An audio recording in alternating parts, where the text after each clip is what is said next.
Welcome to the All Sorts podcast, the show where we kind of try to untangle the messy threads that make up the world around us. Right, we want to kind of be like those old explorers charting new territories and shining light into dark corners and maybe even uncovering some surprising truths along the way.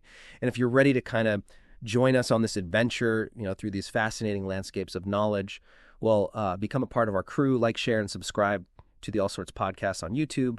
There you'll find this amazing archive of past deep dives that we've already done. Yeah. And for real-time insights and to engage with the community, join us on X, Instagram, and Threads. Every connection really does help us understand the world a little bit better together. So today we're setting our sights on a pretty tough landscape, the ongoing drug war in Chicago. Specifically, we're going to be looking at the connections between guns, gangs, and heroin. And this is a crisis that's really been in the news a lot lately with all the reports about the violence that's still happening in the city. Yeah, absolutely. And to really wrap our heads around this, really, really serious situation, we've pulled together a few key sources. So first, we have reporting from the Christian Science Monitor, and they've got some really detailed information on this recent spike in homicides, and they kind of dig into all the complicated factors that are feeding into this increase. And then we'll be looking at insights from a report by the Great Cities Institute.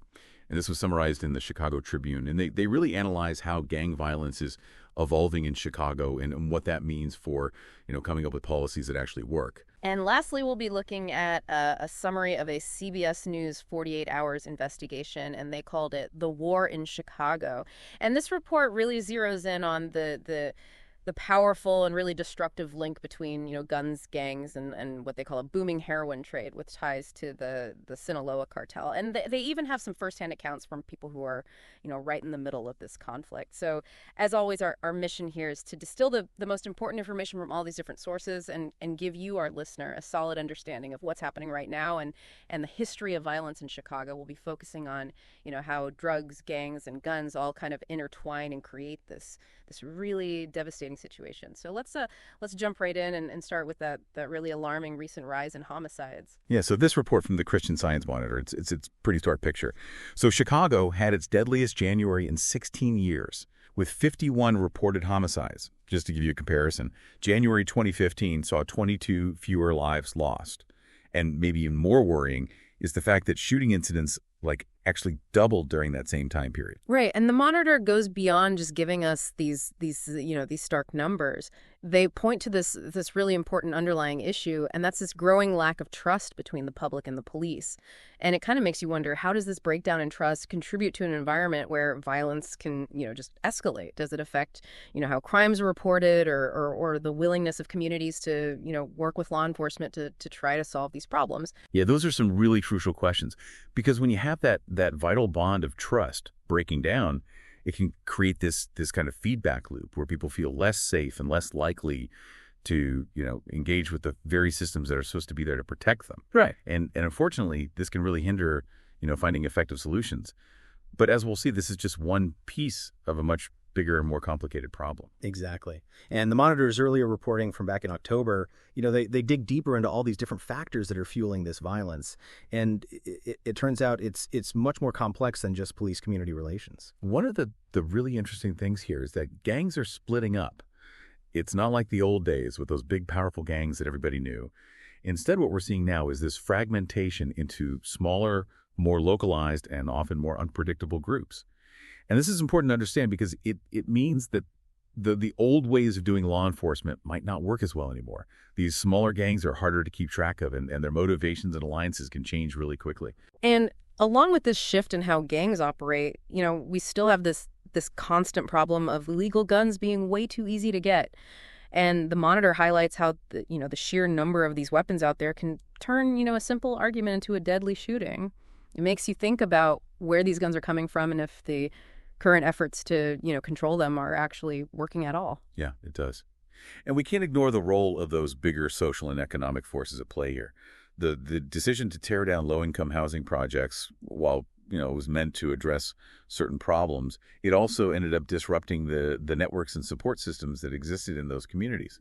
Yeah. And when you combine that with a struggling local economy, you create this environment where people have limited opportunities and the risk of violence just goes up. And that really lines up with what the Great Cities Institute report says in the Chicago Tribune. Their focus on the fracturing of gangs backs up the idea that we're not dealing with the same situation that policymakers had to deal with in the past. This shows just how important it is to come up with new strategies that recognize how things have changed. It's not about trying to fix new problems with old solutions. Exactly. The report suggests that if you really want to make a difference, you need to tailor your interventions to how these smaller, more scattered groups actually operate. This might mean focusing on hyper-local community-based initiatives alongside, those bigger law enforcement efforts. Now, as bad as this recent spike in violence is, the Christian Science Monitor also reminds us about the historical context. Yeah, it's easy to get caught up in the scary numbers of today, but the Monitor points out that back in 1992, Chicago had a mind-blowing 934 homicides. And looking back at that historical peak, it puts the current situation into perspective. It's still really alarming, but it's not completely unprecedented. And as the Monitor points out, a Chicago Tribune article from back then blamed the violence on some, familiar factors. This kind of suggests that some of the root causes of violence in Chicago have been around for decades, even though they might be showing up in different ways today. Yeah, that cyclical nature is a really important point. It tells us that if we really want to address these really deep-rooted issues, we need sustained and comprehensive solutions, not just these, knee-jerk reactions every time there's a spike in violence. And this brings us to the 48 Hours investigation, the war in Chicago, which gives us another really important perspective on this ongoing struggle. This investigation really highlights the powerful and really destructive connection between guns, gangs, and what they call this booming heroin trade that's directly linked to the Mexican Sinaloa cartel. And what's really significant here is that they clearly connect this street violence in Chicago to these international drug trafficking networks. And the 48 Hours piece uses these firsthand accounts, which can be really powerful in showing, the human cost of this war. When you hear directly from people who are living through it, including, a DEA official and people who live in these communities, It gives you a much deeper understanding than just looking at statistics ever could. And putting a human face on this tragedy is so important. The investigation focuses on the story of a young victim. And it's a stark reminder that these aren't just numbers on a page. These are real lives cut short and communities that are deeply affected by this violence. Absolutely. These individual stories, they create this powerful connection, and they really highlight how urgent it is to find solutions. And there's this quote in the summary that really captures that feeling of being trapped in this cycle. They say, there's this sense of there's no way out. It's like a maze when you work your way through it. You're right back where you began. Think about what it must be like to feel that way, to feel like there's no escape from the violence. That quote is really powerful. It speaks to this deep feeling of hopelessness and how hard it is to break free from this cycle of violence. It makes you think about what kind of systemic changes are needed to create opportunities and give people hope that things can actually get better. So when we put all these different perspectives together, what are the key takeaways for you, the listener? Well, it's clear that violence in Chicago, especially when it comes to drugs, gangs, and guns, is a deeply complex and long-standing problem. And that's clear from both the recent increase in violence and the historical context. And it's really important to understand that there's not just one simple explanation.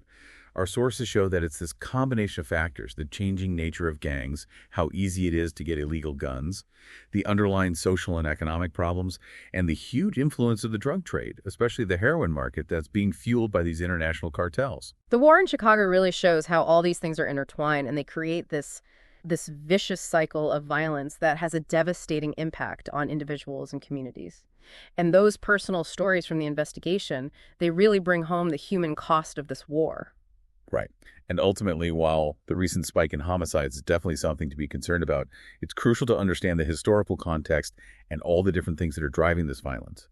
This suggests that if we want to address this problem, we need to come up with comprehensive and sustained solutions that go beyond just immediate law enforcement actions. And this leads to a really important question for you to think about. Given the history of violence in Chicago and all the complex factors that are at play, what kind of innovative and multifaceted approaches could actually break this cycle and give communities in Chicago a real sense of hope that things can change? It's a challenge that requires effective law enforcement, of course, but it also needs community-led initiatives, real economic opportunities, and a concerted effort to rebuild trust and strengthen the fabric of society in those communities. Some powerful things to consider. This deep dive into Chicago's ongoing struggles shows just how complex and persistent this problem really is. Remember, this exploration, like all our deep dives here on All Sorts podcasts, is all about understanding these complicated realities of the world we live in. And to do that, we have to be willing to consider different points of view and be brave enough to seek out knowledge. Absolutely. And if you appreciate these journeys into the complex issues that shape our lives, we invite you to become a part of the All Sorts podcast community. Like, share, and subscribe to us on YouTube to make sure you never miss a deep dive. Check out our archive of past episodes. There's tons of investigations into all kinds of fascinating topics. And connect with us and other listeners on X, Instagram, and Threads. Your engagement and support are what make this whole journey of discovery possible. Thanks for joining us on this deep dive.